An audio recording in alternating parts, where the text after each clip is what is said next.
बंधुओं, स्वराष्ट्र प्रेमियों, स्वतंत्रता के अमृत महोत्सव में मैं आपके सम्मुख उन अनेक शहीदों का स्मरण करना चाहता हूँ जिन्होंने हमें राष्ट्र गौरव और राष्ट्र पे मरने की, जान देने की एक राह दिखाई। आज मैं आपको कूका विद्रोह के संबंध में कुछ बताने जा रहा हूँ। 1857 के बाद निरंतर देश की आज़ादी के लिए जो आंदोलन चले, उन आंदोलनों में भारतीयों ने बढ़ चढ़कर हिस्सा लिया। ऐसा ही एक विद्रोह, ऐसा ही एक आंदोलन कूका लोगों का था। नामधारी सिख संप्रदाय जिसकी स्थापना गुरु बालक सिंह ने की थी,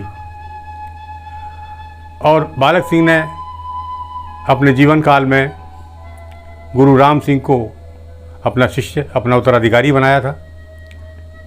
गुरु राम सिंह कभी महाराजा रणजीत सिंह की सेना में सेनापति रहे थे। उन्हें युद्ध कौशल, युद्धाभ्यास तथा शत्रुओं की चाल को पहचानने का एक अच्छा अनुभव था।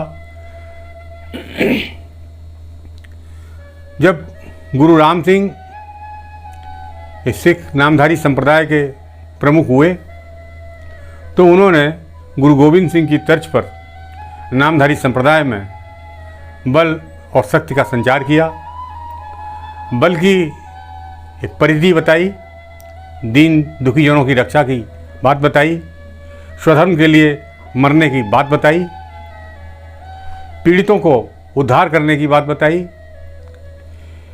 आमूलचूल परिवर्तन उन्होंने कूका आंदोलन में किया। ये कूका संत राम सिंह की अगुवाई में नामोच्चार किया करते थे और अपने व्यक्तिगत जीवन में सादगी, शुचिता और देश प्रेम से लबालब भरे होते थे। 1857 को बीते हुए अभी कुछ ही दिन हुए थे। गुरु राम सिंह के हृदय में 1857 में जो हिंदुस्तानियों ने पीड़ा झेली थी, उसके प्रति एक विद्वेष था। अंग्रेज़ों से मिलने वाली सुविधाएं और अंग्रेज़ों से जो हिंदुस्तानी उनके करीब आ गए थे, उनमें जिस तरह से दुर्गुणों का संचार हो रहा था, उसे देखकर और 1857 की हताशा से गुरु राम सिंह ने अपने जत्थों को तैयार किया। बंधुओं, मालेरकोटला पर एक भयंकर आक्रमण हुआ। ऐसा ही आक्रमण कभी मलौद में हुआ।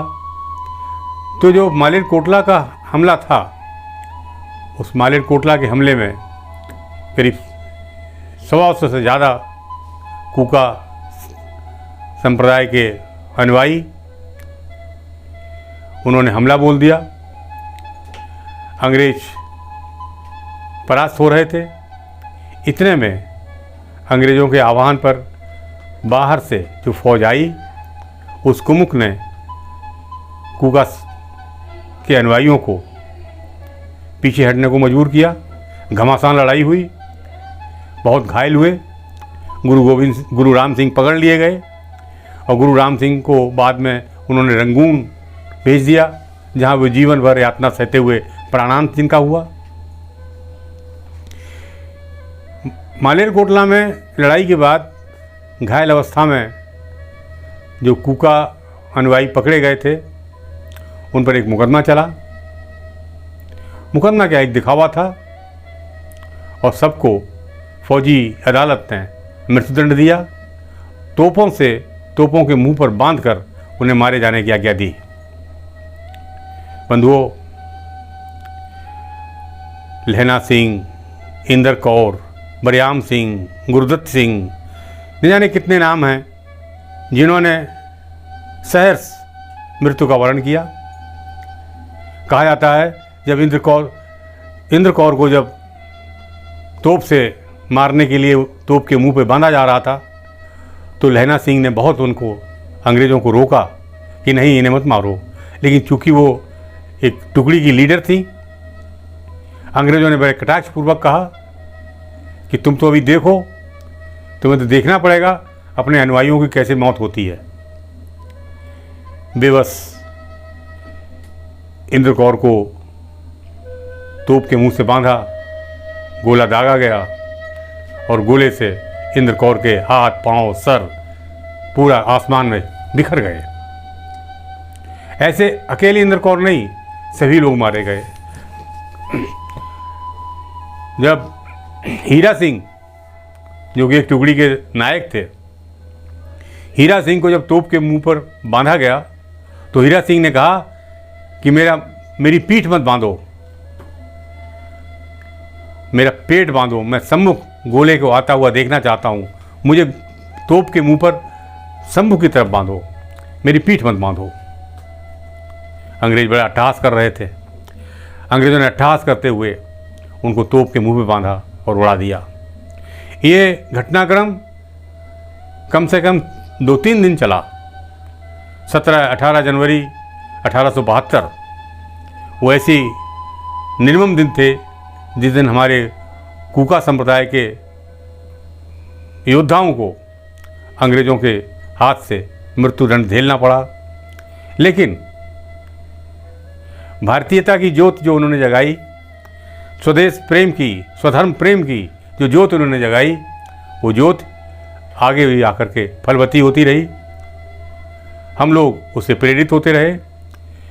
हिंदुस्तान के नौजवान इन योजनाओं से आगे बढ़े और अंततः ऐसा व्यू बना कि हम लोग 1947 में आज़ाद हो गए। बंधुओं, कूका अनुयायियों ने 1857 में जब सिखों ने अंग्रेज़ों का साथ दिया था, तो इसके विपरीत कूका अनुयायियों ने अंग्रेज़ी हुकूमत के खिलाफ लड़ करके केवल मिसाल ही कायम नहीं की, एक क्षतिपूर्ति भी की। जो बट्टा लग रहा था, जो आज तक कहा जाता है कि अगर सिख और ग्वालियर ये घराने अगर म्यूटिनी के साथ होते, अगर उस विद्रोह के साथ होते, तो निश्चित रूप से अंग्रेज परास्त हो सकते थे। लेकिन नहीं, हिंदुस्तान की गुलामी तो अभी और 90 साल के लिए लिखी गई थी।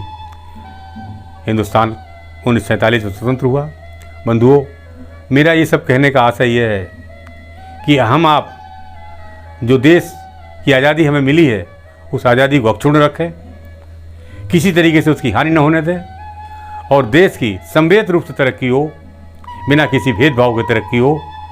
ये हमारा आशय है, ये हमारी स्वतंत्रता की अपेक्षा है जो हम चाहते हैं।